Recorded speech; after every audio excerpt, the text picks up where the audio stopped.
E andao ibebaka atsika mifona aminao zay ry tompo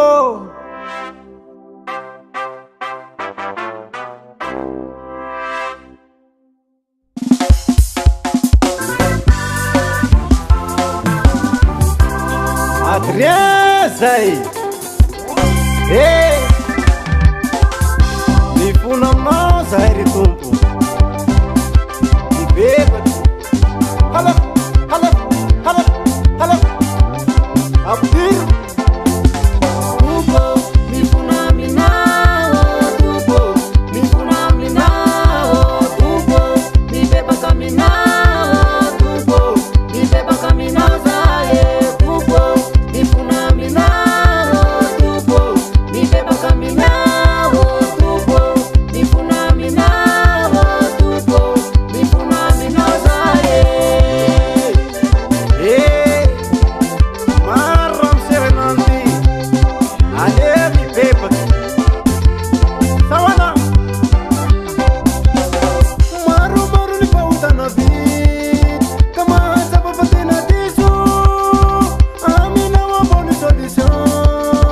muna nena misi condition maru maru ni pautana bi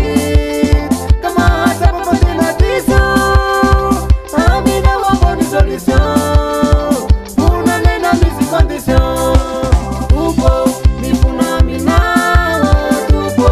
mifuna minao tupo mibebaka minao tupo mibebaka minao zae tupo mifuna minao tupo mibebaka minao tupo mifuna minao tupo mifuna minao zae tonga iansy maro izy mampanota mba hibebaka mijaly ny firenena ampio zahay tompo mangataka aminao zahay ry tompo fa mijaly ny firenena ny malaka tsy efako nano na ny raha hoany sisy atompo mangataka aminao zahay ry tompo fa mijaly ny firenena ny malaka tsy efako nano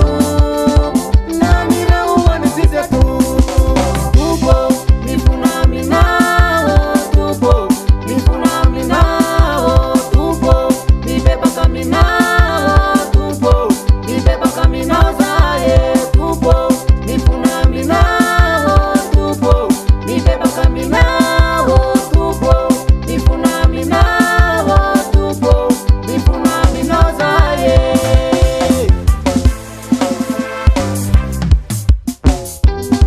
zay zany mifona aminao zay ry tompo satria maro ny fahotana mibebaka aminao zay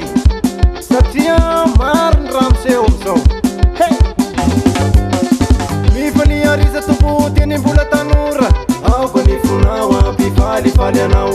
amizay rehetra sitraky ny fonao nefa tadidio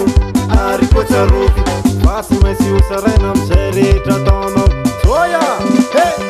Stile Charlot, Stile Charlot, Stile Charlot, Stile Charlot. Dai, litera sa litera, litera sa litera. Mi funa aminao zahay ry tompo handatsika Adrien zay Tupo